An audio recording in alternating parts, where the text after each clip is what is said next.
আসসালামু আলাইকুম প্রিয় চাকরি প্রত্যাশী ভাই বোনেরা, আপনারা সবাই কেমন আছেন? আশা করছি আপনারা সবাই অনেক ভালো আছেন, সুস্থ আছেন। আজকে আমাদের গণিতের 21 নম্বর ক্লাস। এই ক্লাসে আমরা জ্যামিতিক অংশ শুরু করতেছি এই ক্লাসের মধ্য দিয়ে, এবং আমরা একদম বেসিক থেকেই শিখব, এবং ক্লাসটি খুবই এনজয়েবল হবে। আশা করি আপনারা যদি শুরু থেকে নোট করে পড়েন, ছোট ছোট করে নোট করবেন, খুব বেশি বিস্তারিত লেখার দরকার নাই। আমি যে জায়গাগুলো আমি বোর্ডে লিখবো, মেনশন করবো, এগুলো আপনারা শুধু টুকে রাখবেন। আর কনসেপ্টটা বুঝে রাখার চেষ্টা করবেন যে আসলে কোনটাকে কি বলতেছে। তো চলুন কথা না বাড়িয়ে আমরা আমাদের ক্লাসের অংশে চলে যাব। তবে যারা ক্লাসে যুক্ত হয়েছেন, যেটা বলে রাখি যে সকলকে একটু জানানোর উদ্দেশ্যে সবাই একটু শেয়ার করে দিবেন। আর যারা এখনো বইটি কিনেন নাই, তারা বইটি সংগ্রহ করে প্রিপারেশন শুরু করে দেন। গত ক্লাসেই দিয়েছিল, তারপরেও আবার প্রয়োজনও দিবে। যারা এই বই থেকে প্রিপারেশন নিয়েছে, আমি আমারটা বলতে পারবো, গণিত অংশের জন্য যারা নিয়েছে, তারা এর পরবর্তী যে পরীক্ষাগুলোতে তারা অ্যাটেন্ড করেছে, সেখান থেকে কিন্তু উল্লেখযোগ্য পরিমাণ কমন এসেছে। দেখা যাচ্ছে যে টাইপের মধ্যে এর বাইরে কোনো টাইপই নাই, সবগুলাই তা আছে। তো যদি ধৈর্য ধরে এটা শেষ করতে পারেন, খুবই কাজে দিবে। সাথে সাথে পরীক্ষা কিন্তু শেষের দিকে চলে এসেছে। পরীক্ষা যারা দিচ্ছেন না, তারা সুযোগকে অবহেলা করা হলো। এখনও সময় রয়েছে, সামনের পরীক্ষাগুলো সবগুলো কন্টিনিউ করেন। তবে প্রিভিয়াস যে প্রশ্নগুলো মানে এক্সাম হয়ে গেছে, এগুলো প্র্যাকটিস এক্সামে কিন্তু আপনি আবার ঝালাই করে নিতে পারবেন। তো আমরা কথা না বাড়িয়ে ক্লাসের অংশে চলে যাব। আজকের ক্লাসে যখন আমরা জ্যামিতির অংশ শুরু করব, এই অংশের টপিকেই কিন্তু আপনারা দেখেছেন যে বিন্দু, রেখা, রশ্মি, কোণ, এগুলা নিয়ে কিন্তু আমরা আলোচনা করব। তো কোণের একটা বৃহৎ অংশ, কিন্তু কোণের কাছে যাইতে গেলে আমাকে পয়েন্ট চিনতে হবে। তো বিন্দুর সংজ্ঞাটা আপনি কি দিবেন? একটা পয়েন্ট। বিন্দুর সংজ্ঞা যদি আপনাকে কেউ জিজ্ঞেস করে, তাহলে বুঝতে হবে বিন্দু তার একটা অবস্থান আছে, তার অস্তিত্ব আছে। বিন্দুর কিন্তু একটা অস্তিত্ব আছে, কিন্তু পয়েন্টের কোনো দৈর্ঘ্য নেই। আমরা স্বাভাবিকভাবেই কোনো কিছুর যদি আমরা অবস্থা বা তার আকার আকৃতি বুঝতে চাই, তখন তার ফিজিক্যাল যে প্রপার্টিগুলো রয়েছে, আমরা সে কতটুকু লম্বা, কতটুকু তার উচ্চতা কত, প্রস্থতার কত, এইটা কিন্তু আমরা যাচাই করি আগে। তো বিন্দু হচ্ছে সেই জিনিস যার অস্তিত্ব আছে, অবস্থান আছে, কিন্তু তার দৈর্ঘ্য নাই। দৈর্ঘ্য 0, প্রস্থ নেই, তার মানে দৈর্ঘ্যও নেই, প্রস্থও নেই, উচ্চতা নেই। তাহলে যার অবস্থান আছে কিন্তু দৈর্ঘ্য, প্রস্থ, উচ্চতা কোনোটিই না নেই, সেটাকে বলা হচ্ছে পয়েন্ট বা বিন্দু। সেটাই হচ্ছে কি পয়েন্ট বা বিন্দু। এখন রেখা কাকে বলে? একটা পয়েন্ট যদি চলমান থাকে, একটা পয়েন্ট যদি চলমান থাকে, তাহলে ওই যে পয়েন্ট যে চলার যে পথ, সেটাকেই রেখা বলে। একটা পয়েন্ট বিন্দুর চলার পথকে কি বলা হয়? রেখা বলে। আর রেখার যে বৈশিষ্ট্য রয়েছে, তার মধ্যে চলার পথ, সে কিন্তু চলতেইছে, চলমান জিনিস। এজন্য রেখার দুই পাশেই দুইটা অ্যারো চিহ্ন দিয়ে আমরা বোঝাবো যে রেখা অসীম পর্যন্ত চলতেছে, রেখার কোনো প্রান্ত বিন্দু নাই। এখন যদি আমরা বলি রেখার কি তাহলে কোনো দৈর্ঘ্য আছে?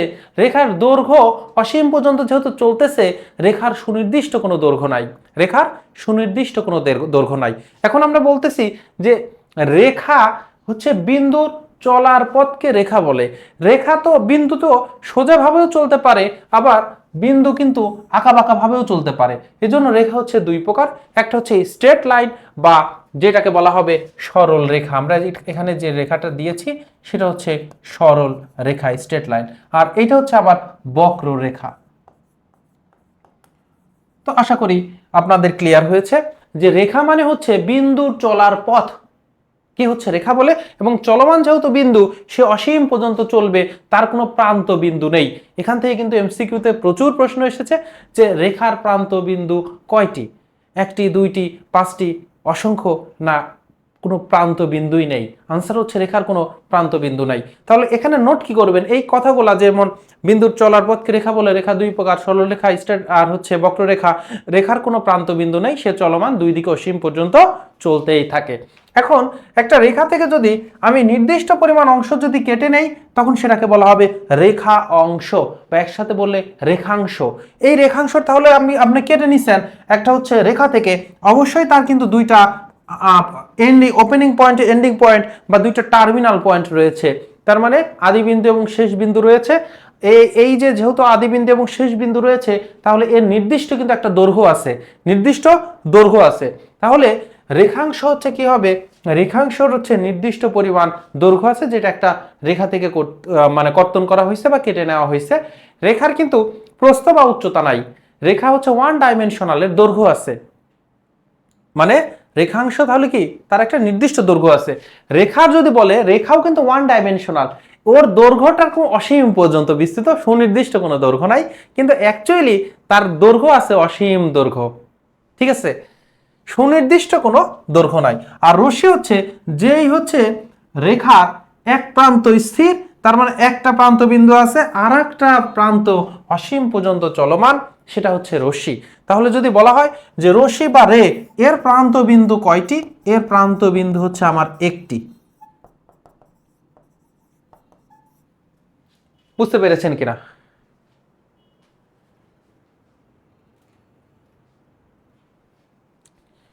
সবাই বুঝতে পেরেছেন কিনা জানাবেন। এবার আসেন আমরা কোণ জিনিসটা কি। কোণ হচ্ছে দুইটা রেখা বা রেখাংশ যদি একটা পয়েন্টে মিলিত হয়, দুইটা রেখা বা রেখাংশ যদি একটা পয়েন্টে মিলিত হয়, তাহলে যেই হচ্ছে জ্যামিতিক আকারটা তৈরি করে, যে জ্যামিতিক রূপটা তৈরি করে, সেটা হচ্ছে আমার কোণ, সেটা হচ্ছে কোণ। যেমন এই যে দুইটা রেখা বা রেখাংশ, এইটা এই হচ্ছে একটা পয়েন্ট, ধরে নেই এটা এ বিন্দুতে মিলিত হয়েছে, তখন তাদের ভেতরের দিকে একটা কোণ তৈরি হয়েছে, আবার বাইরের দিকেও কিন্তু আর একটা কোণ তৈরি হয়েছে। তার মানে আমরা সবসময় কোণ ভেতরের দিকটাই হচ্ছে নিয়েই কাজ করব, কিন্তু যখন আমরা বহুভুজ বা কোনো একটা হচ্ছে ক্ষেত্র নিয়ে ক্যালকুলেশনের মধ্যে যাব, তখন কিন্তু বাইরের দিকের কোণের পরিমাণও বের করতে বলতে পারে, এজন্য মাথায় নিব।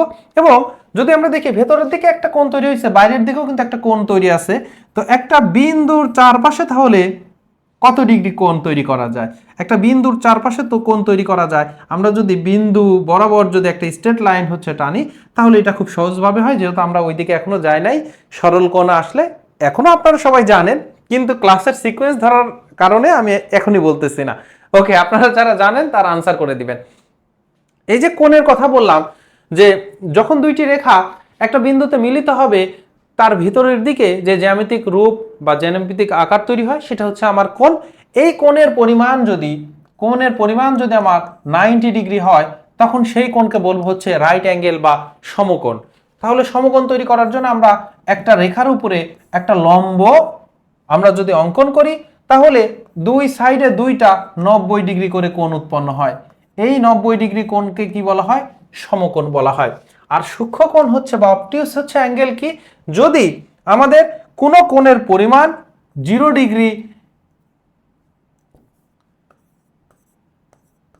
ডিগ্রির চাইতে বেশি আর 90 ডিগ্রির চাইতে কম, অ্যাকচুয়ালি 0 ডিগ্রির চাইতে বেশি 90 ডিগ্রির চাইতে কম, তখনই সেটা আমার কি হয়ে যাচ্ছে? সূক্ষ্মকোণ, ছোট কোণ। আর যদি কোনো কোণের পরিমাণ যদি 90-র চাইতে বড় আর হচ্ছে 180-র চাইতে যদি ছোট হয়, তখন সেটা কি হয়ে যাচ্ছে? সেটা স্থূলকোণ। স্থূল মানে আমরা স্থূলকার, মানে একটু বড় বোঝাই। ঠিক আছে, তাহলে আমার মানদণ্ড এখানে কে? মানদণ্ড হচ্ছে সমকোণ। যেই কোণের মান 90 ডিগ্রি সেটা হচ্ছে সমকোণ, 90 চাইতে ছোট হলে সেটা হচ্ছে স্থূলকোণ, সূক্ষ্মকোণ। এর আরেকটা নাম কিন্তু আছে তীক্ষ্ণ কোণও কিন্তু বলা হয়, যে কোথাও প্রশ্নের মধ্যে দেওয়া আছে তীক্ষ্ণ কোণের কথা। তাহলে এটা অবশ্যই কি কোণ? এটা হচ্ছে সূক্ষ্মকোণের আর একটা নাম। তাহলে স্থূলকোণ কি? 90-এর চাইতে বড় কোণ হচ্ছে আমার স্থূলকোণ। আর সরল কোণ কি হবে? সরল কোণ হচ্ছে একটা সরল রেখার যে কোনো এক পাশে বা দুই পাশে যদি বলেন, তাহলে সরল রেখার পাশে যে কোণটা উৎপন্ন হয় সেটা হচ্ছে সরল কোণ। এটা কিন্তু 180 ডিগ্রি। এটার পরিমাণ কিভাবে আমরা বের করতে পারি? আমরা যদি লম্ব টানি, তাহলে দেখেন এই পাশে একটা 90 ডিগ্রি কোণ, এই পাশে আর একটা 90 ডিগ্রি কোণ, 90 90 180 ডিগ্রি। তাহলে সরল রেখার দুই পাশে যে দুইটা কোণ উৎপন্ন হয়, প্রত্যেকে এক একটা সরল কোণ। সরল কোণের পরিমাণ 180 ডিগ্রি। আমরা তাহলে সংজ্ঞা বলতে পারি, যে কোণের ভ্যালু 180 ডিগ্রি বা দুই সমকোণ, তাকে বলা হচ্ছে সরল কোণ। আর প্রবৃদ্ধ কোণ কি জিনিস? প্রবৃদ্ধ কোণ হচ্ছে 180-র চাইতেও যদি আমার কোণটা বড় হয়, আমার কোণটা যদি 180-র চাইতেও বড় হয় এবং 360-এর চাইতে যদি ছোট হয়, তখন সেটাকে আমরা বলবো প্রবৃদ্ধ কোণ। প্রবৃদ্ধ কোণ থেকেও কিন্তু এমসিকিউতে আসে, এইটা পয়েন্ট করে রাখবেন, সবগুলো ইম্পর্টেন্ট, কিন্তু প্রবৃদ্ধ কোণ আসলে অনেকেই দেখা যাচ্ছে এইটা সম্পর্কে আগে মানে জানা থাকে না, যে কারণে কিন্তু ভুল করে বসে। আর একটা কোণের কথা এবার আমি বলবো, সেই কোণটা হচ্ছে নাম হচ্ছে পূর্ণ কোণ। পূর্ণ কোণ, এই পূর্ণ কোণ এর ভ্যালুটা কত? পূর্ণ কোণের ভ্যালুটা কত? ইংরেজিতে কমপ্লিট অ্যাঙ্গেল যেটাকে বলা হয়। যদি কারো জানা থাকে তারা জানাবেন, আর না হলে আমি একটু সময়ের মধ্যে বলতেছি। বলেন, সবাই আনসার করবেন, পূর্ণ কোণের ভ্যালু কত? পূর্ণ কোণের ভ্যালু কত? ইয়েস, এক সরল কোণ হচ্ছে মানে 180 ডিগ্রি, কিন্তু পূর্ণ কোণের হচ্ছে মান কত? পূর্ণ কোণ দেখে আপনাদের এখানে একজন মানুষ, কেউ আবার গুগলে হচ্ছে সার্চ করে কিন্তু বলবেন না, এই জায়গাতে অন্তত সব থাকবে, মানে আপনি যে পারেন এটা দেখানোর জন্য যে মানে কোনো ইলিগ্যাল কোনো হচ্ছে পন্থা আপনি অবলম্বন করবেন, এটা কিন্তু ঠিক না।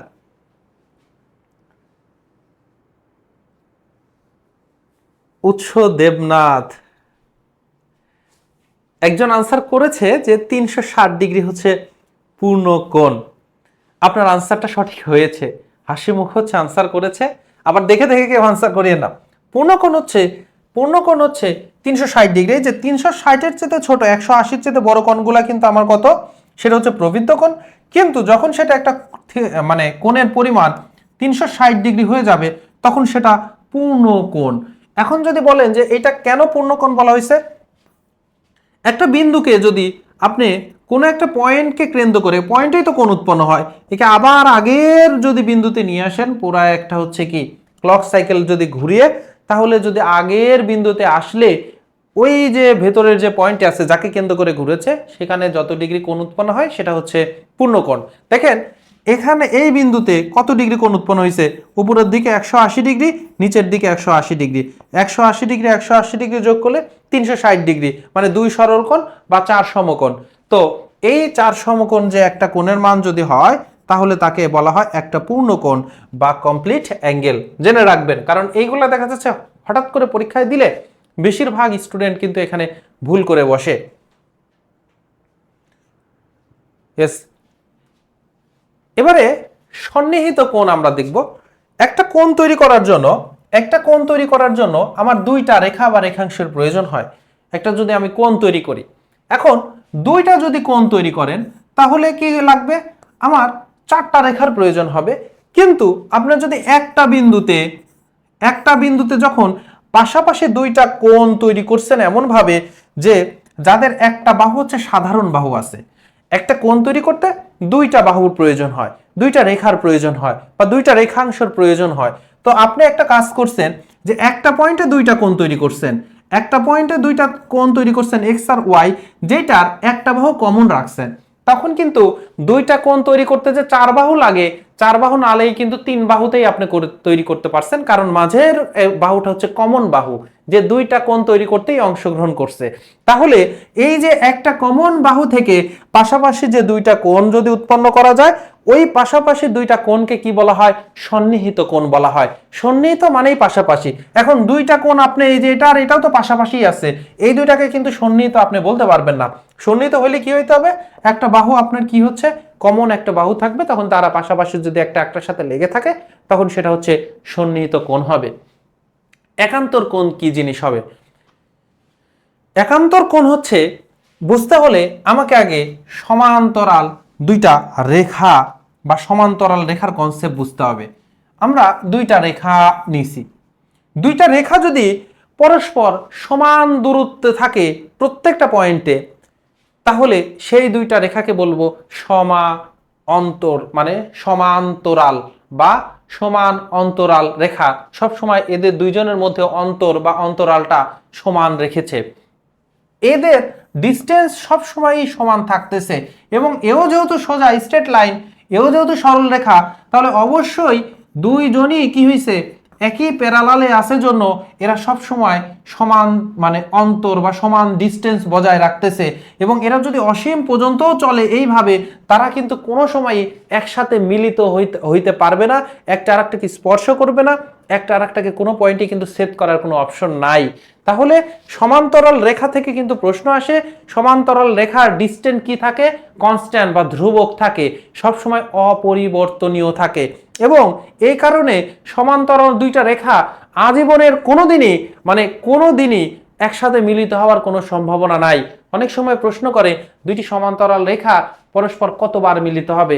মিলিত কখনোই হবে না, আনসার হচ্ছে 0 বার। এবার দুইটি সমান্তরাল রেখাকে যদি অন্য আরেকটা রেখা ভিতর দিয়ে যদি কি করে? ছেদ করে, ভিতর দিয়ে যদি ছেদ করে, তাহলে এই ছেদকের বিপরীত পার্শ্বে হচ্ছে যে কোণ যুগল থাকে তারা হচ্ছে পরস্পর একান্তর কোণ। যেমন এই কোণটা এবং এই কোণটা হচ্ছে একান্তর কোণ, এবং একান্তর কোণদ্বয় হচ্ছে আমার কি হয়? পরস্পর সমান হয়। একান্তর কোণদ্বয় পরস্পর সমান।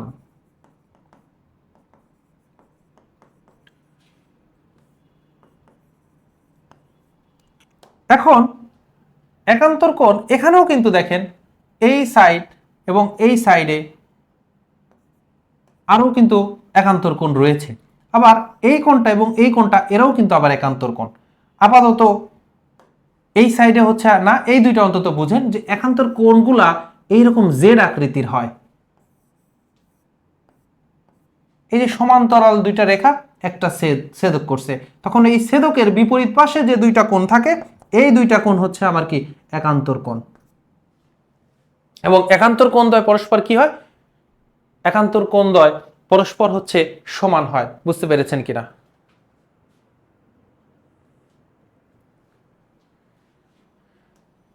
অনুরূপ কোণ, করসপন্ডিং অ্যাঙ্গেল। এই যে সমান্তরাল যদি দুইটা রেখা হয়, সমান্তরাল ধরেন দুইটি রেখা, এবার ওই রেখাকে একটা ছেদক রয়েছে, এই ছেদকের একই পাশে যে কোণগুলো উৎপন্ন হয় সেগুলাকে বলা হয় অনুরূপ কোণ। ধরেন এই যে ছেদক, আমরা তো বাঁকা করে আমরা একটু সোজাই দেই, অনেকে আবার চলেন আমরা হাত দিয়ে দিতে গেলে তো সবসময় এরকম বাঁকাই হবে, এই জন্য আমরা বাঁকা যেন না হয় ওই রকম নেই। ওকে, এই যে ধরেন এই হচ্ছে ছেদক। এবার এর কালারটা কি চেঞ্জ করে দিব? এই ছেদকের কালারটা চেঞ্জ করে দিলাম, ওয়েটটাও একটু বাড়াই দেই। হ্যাঁ, ওকে। এবারে আসেন কোন কালারটা? কালো কালার ইউজ করি। এই যে ছেদকের অনুরূপ কোণ হচ্ছে দুইটা সমান্তরাল রেখাকে যদি একটা রেখা যদি ছেদ করে চলে যায়, তাহলে ছেদকের একই পার্শ্বের যে কোণগুলো উৎপন্ন হবে সেগুলো হচ্ছে একান্তর কোণ। যেমন একই পার্শ্বে গেলে এই যে ছেদকের এই সমান্তরাল, এইটা একটা রেখা, এইটা একটা রেখা, এই সমান্তরাল রেখার উপরের সাইডে ছেদকের ডান পাশে অনুরূপ কোণ হইল। আবার যদি অনুরূপ কোণ আরো এইদিকে আমরা কিন্তু পাবো, যেমন এই যে সমান্তরাল ছেদকের সাথে সমান্তরাল রেখার উপরের অংশে বাম সাইডে, এরাও কি অনুরূপ? তাহলে এরা পরস্পর অনুরূপ কোণ। আবার আপনি বলবেন যে হচ্ছে আমরা যদি কি করি, এই যে ছেদকের নিচে ডান সাইডে সমান্তরাল রেখার সাথে এই দুইটা কোণও কিন্তু পরস্পর কি? অনুরূপ কোণ। তাহলে এই দুইটা আবার কি ভুল করছে? এই দুইটা কি কোনো অপরাধ আছে? না, এরাও হচ্ছে অনুরূপ কোণ, এই যে এ আর এ। তাহলে আরেকটা প্রশ্ন যদি আপনাকে করা হয় যে দুইটি সমান্তরাল রেখাকে একটা ছেদক যদি এপাশ থেকে ওপাশ দিয়ে চলে যায়, তাহলে মোট কয় জোড়া অনুরূপ কোণের সৃষ্টি হবে? মোট 4 জোড়া অনুরূপ কোণের সৃষ্টি হবে। এবং একান্তর কোণ যেমন সমান, অনুরূপ কোণ যুগলও সমান। অনুরূপ কোণদ্বয় পরস্পর সমান। অনুরূপ কোণদ্বয় পরস্পর কি? সমান। এই হচ্ছে অনুরূপ কোণ গেল।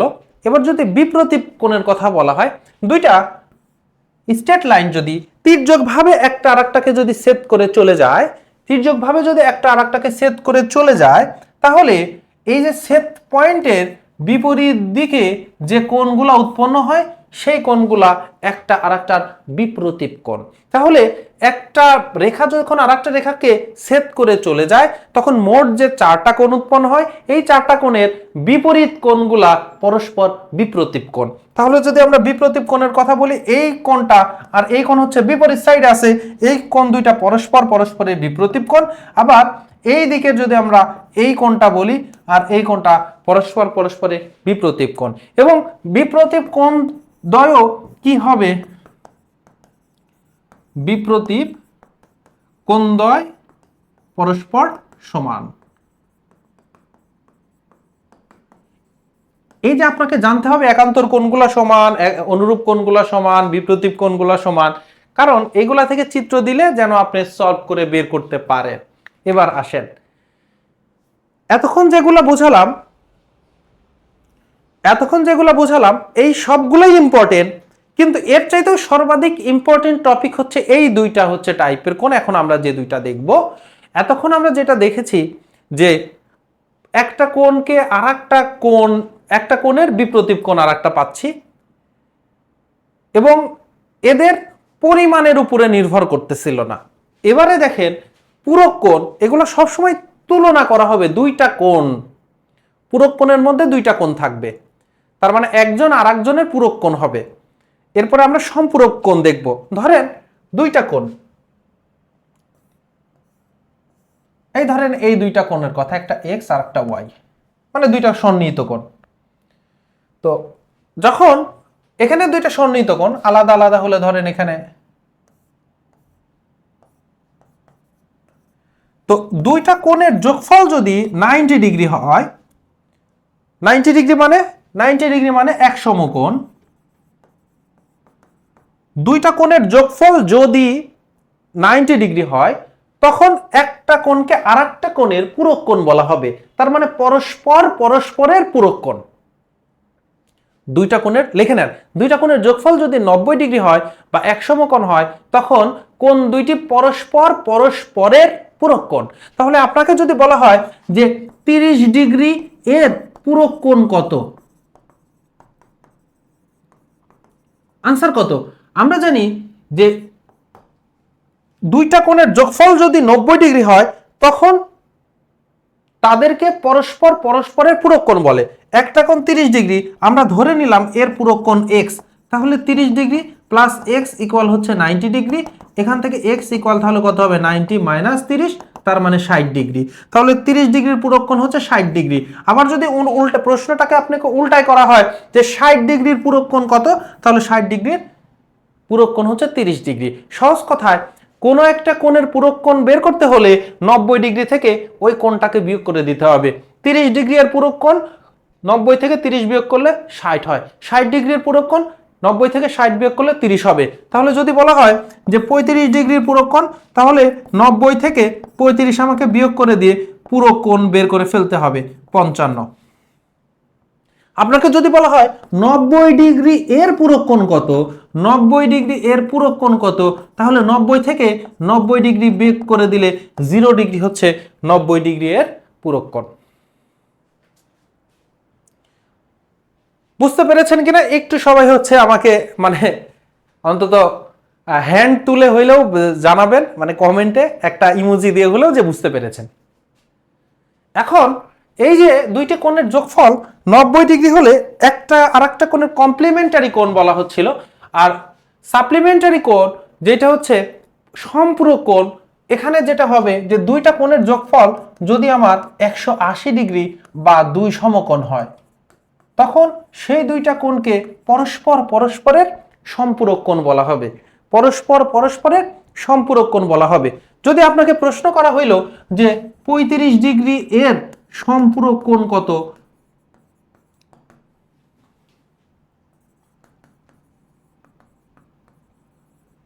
তাহলে কি করবেন? ধরেন 35 ডিগ্রি সম্পূরক কোণ এক্স, তার মানে 35 ডিগ্রি প্লাস এক্স ইকুয়াল কত হবে? 180 ডিগ্রি। যেহেতু বলা আছে তারা একজন আরেকজনের সম্পূরক কোণ, সম্পূরক কোণ হইতে গেলে দুইটার যোগফল 180 ডিগ্রি হইতে হবে। তখন এক্স এর ভ্যালু হবে 180 মাইনাস 35। পুরক কোণে যেহেতু যোগফল 90 ডিগ্রির জন্য 90 থেকে বিয়োগ করলে তার পুরক কোণ বের হয়, সম্পূরক কোণে দুইটি কোণের যোগফল যদি 180 ডিগ্রি হয়, তাহলে যেহেতু আমরা সম্পূরক কোণ পাই, পরস্পরের সম্পূরক কোণ হয়, এজন্য 180 ডিগ্রি থেকে আমাকে বিয়োগ করে দিতে হবে। 35 ডিগ্রি এর সম্পূরক কোণ তাহলে কত? 180 থেকে 35 বিয়োগ করলে 145 ডিগ্রি হচ্ছে সম্পূরক কোণ। এখন আপনাকে যদি বলা হয় 0 ডিগ্রি এর সম্পূরক কোণ কত, কমেন্ট করেন। 0 ডিগ্রি এর সম্পূরক কোণ কত?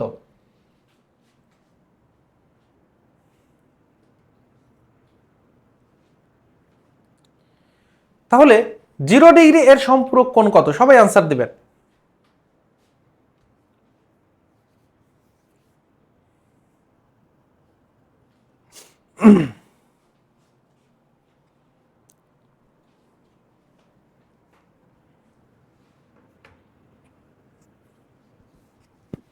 ইয়েস, 0 ডিগ্রি এর সম্পূরক কোণ হচ্ছে 180 ডিগ্রি। 0 ডিগ্রি এর সম্পূরক কোণ হচ্ছে 180 ডিগ্রি। অনুরূপভাবে 180 ডিগ্রির সম্পূরক কোণ কত হবে? 180 ডিগ্রির সম্পূরক কোণ হচ্ছে 0 ডিগ্রি। এবারে আসেন হচ্ছে আজকের ক্লাস থেকে আমরা আরেকটি গুরুত্বপূর্ণ বিষয় শিখব, সেটা হচ্ছে n বাহু বিশিষ্ট যে কোনো সুষম বহুভুজের ক্ষেত্রে, এবং সুষম শুধু বহুভুজ না, এখানে সুষম না হলেও হবে, মানে n বাহু বিশিষ্ট যে কোনো বহুভুজের ক্ষেত্রেই কিন্তু এটা হবে। n বাহু বিশিষ্ট আমরা যদি ধরেন এটা কি নিছি, একটা চতুর্ভুজ, মানে 4টা বাহু আছে। আমরা যদি 3টা বাহু থাকে তাকে বলা হয় ত্রিভুজ। এটা হচ্ছে পঞ্চভুজ, 5টা বাহু আছে। ভুজ মানে বাহু, ভুজ মানে বাহু, যে কয়টা বাহু থাকে একটা ক্ষেত্র তৈরি করতে, যে কয়টা বাহু ব্যবহৃত হয়েছে সেই ক্ষেত্রটার নাম সেইটার উপর নির্ভর করছে। যেমন ত্রি মানে 3, ভুজ মানে বাহু, তার মানে 3 বাহু বিশিষ্ট ক্ষেত্রকে ত্রিভুজ বলে। চতুর্ভুজ, চতুর মানে হচ্ছে 4, আর ভুজ মানে হচ্ছে আবার কি বাহু, তার মানে 4 বাহু বিশিষ্ট ক্ষেত্রকে চতুর্ভুজ বলে। পঞ্চভুজ হচ্ছে 5 বাহু বিশিষ্ট ক্ষেত্রকে পঞ্চভুজ বলে। ষড়ভুজ মানে 6 বাহু বিশিষ্ট ক্ষেত্রকে বলা হয় কি? ক্ষেত্রকে বলা হয় হচ্ছে ষড়ভুজ। এখন আমাদের এই যে বাহুর সংখ্যা যত, সেটা n এর মান। যেমন এখানে n এর মান হচ্ছে আমার কত? 4, এখানে n এর মান হচ্ছে 3, এখানে n এর মান কত? n এর মান হচ্ছে আমার 5। তো n এর মান যাই হোক না কেন, n এর মান যাই হোক না কেন, এই যে ভিতরের যে কোণগুলা থাকে এইগুলাকে বলা হয় অন্তস্থ কোণ। ভেতরের যে কোণগুলা থাকে সেইগুলাকে বলা হয় অন্তস্থ কোণ। ভেতরের কোণগুলাকে কি বলে? অন্তস্থ কোণ। আর বাইরের দিকে যেটা থাকে সেটাকে বলা হয় বহিস্থ কোণ। যেমন আমরা এই রেখাকে আমরা বাইরের দিকে বর্ধিত করে দিলাম। বাইরের দিকে যদি বর্ধিত করে দেই, তাহলে আমরা জানি এই অন্তস্থ কোণ যেটা, ধরে নেন এইটা x, তাহলে এর বাইরের দিকে যে কোণটা আছে সেটা হবে এই x এর বহিস্থ কোণ। এখন আমাকে বলেন এটা যদি x হয়, এই কোণটার পরিমাণ কত? অবশ্যই 180 - x। কিভাবে হলো?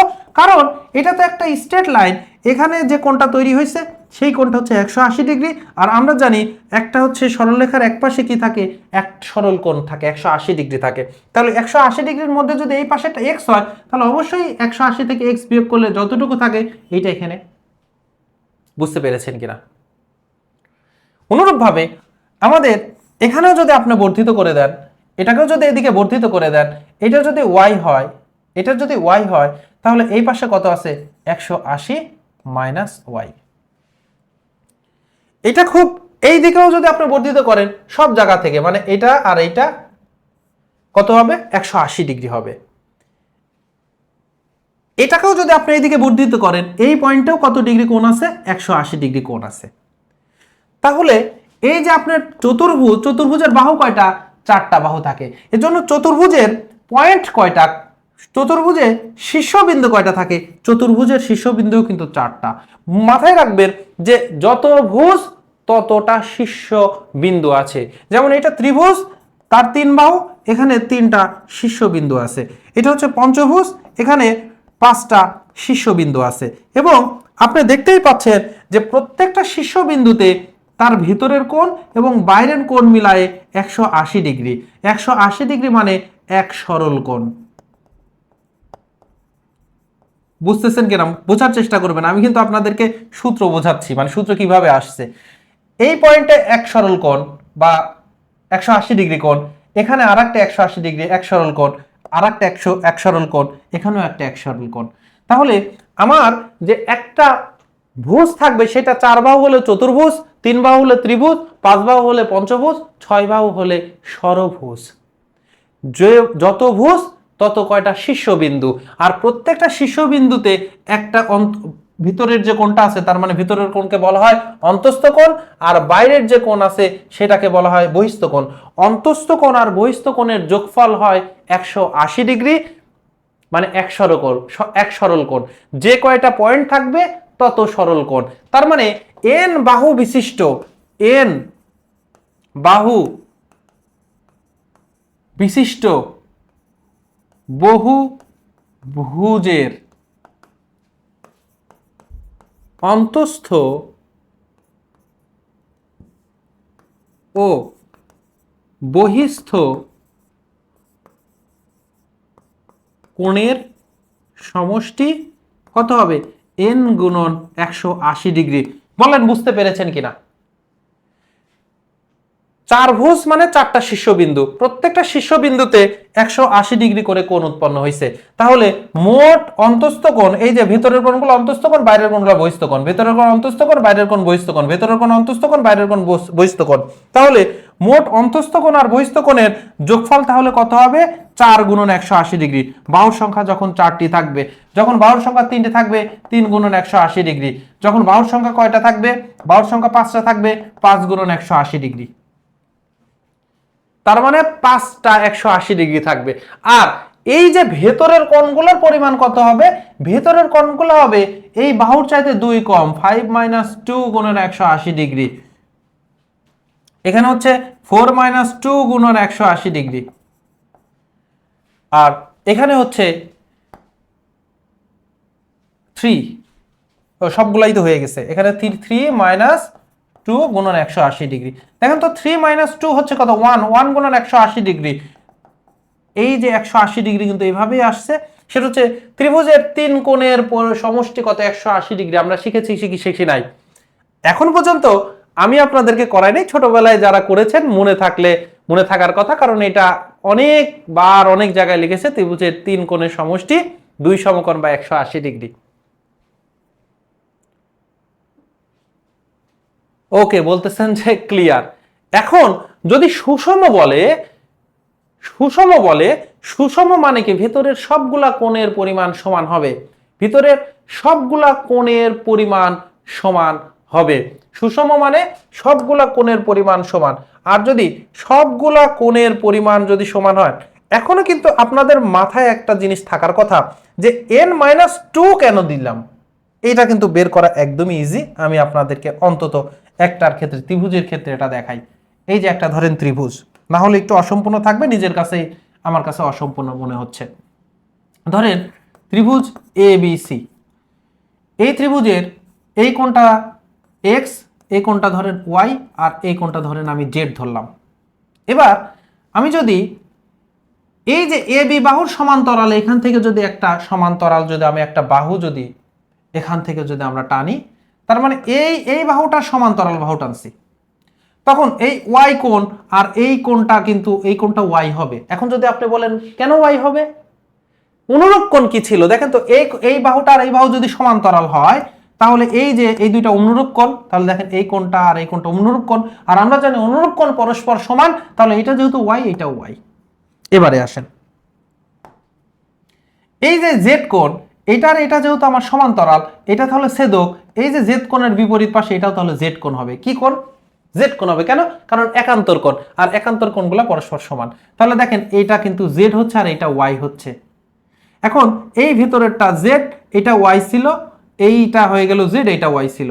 এখন আপনি দেখেন x + y + z, এখানে কিন্তু 3টা কোণ, আর এই কোণ, এই কোণ, এই কোণ হচ্ছে x y z, আর আমরা দেখতে পাচ্ছি এটা একটা স্ট্রেট লাইনের এক পাশের কোণ, আর একটা স্ট্রেট লাইনের এক পাশের কোণ হচ্ছে 180 ডিগ্রি বা 2 সমকোণ। 180 ডিগ্রি আর 2 সমকোণ। তাহলে ত্রিভুজের ভেতরের যে কোণটা উৎপন্ন হয়েছে সেটা কিন্তু আমার 2 সমকোণ। তাহলে ত্রিভুজের ভেতরের যে কোণটা উৎপন্ন হয়েছে এটা 180 ডিগ্রি যদি হয়, মানে এক সরল কোণ হয়, আমরা জানি যে পেলাম এই যে এখান থেকে প্রমাণে যে প্রত্যেকটা পয়েন্টে একটা করে সরল কোণ আছে। তাহলে ত্রিভুজের সরল কোণ অন্তস্থ আর বহিস্থ কোণের পরিমাণ কত হবে? 3 সরল কোণ, মানে 3 180 ডিগ্রি। এখন ভেতরের কোণটা হচ্ছে 180 ডিগ্রি। এই যে 3টা 180 থেকে যদি একটা 180 ভেতরের গুলা বিয়োগ করে দেন তাহলে থাকবে 2 গুণন 180 ডিগ্রি, আর 2 গুণন 180 ডিগ্রি মানে 360 ডিগ্রি।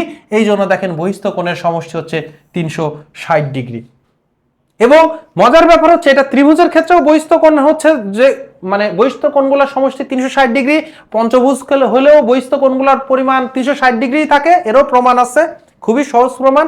এবং বাহু সংখ্যা যদি 200টাও হয় বা 20টাও হয় বা 15টাও হয়, তাও বাইরের যতগুলা কোণ থাকবে, তার মানে যে কয়টা বাহু বাইরে ততগুলা কোণ আছে, সবগুলা কোণের যোগফল কত হবে? বাইরের কোণগুলোর যোগফল হচ্ছে 360 ডিগ্রি হবে। তাহলে ভেতরের কোণগুলোর সমষ্টির কিন্তু চেঞ্জ আছে, কিন্তু বাইরের যে কোণ আছে বহিস্থ কোণগুলার সমষ্টি কিন্তু আজীবনই 360 ডিগ্রি। ভালো করে মাথায় করে নেন যে বহিস্থ কোণের সমষ্টি সবসময় 360 ডিগ্রি, এন এর মান যাই হোক না কেন। ওকে, এই হচ্ছে আজকের ক্লাসের আমরা বেসিক। এখন চলেন ক্লাসটা কেমন করেছেন, ক্লাসটা হচ্ছে নিজেকে যাচাই করে নেন।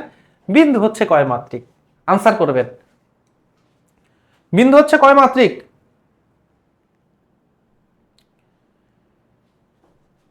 দুই সমকোণ থেকে বড় কিন্তু 4 সমকোণ থেকে ছোট এমন কোণকে, সে ধরনের কোণের নাম কি?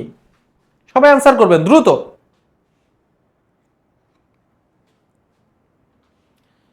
ইয়েস, বিন্দু হচ্ছে শূন্য মাত্রিক।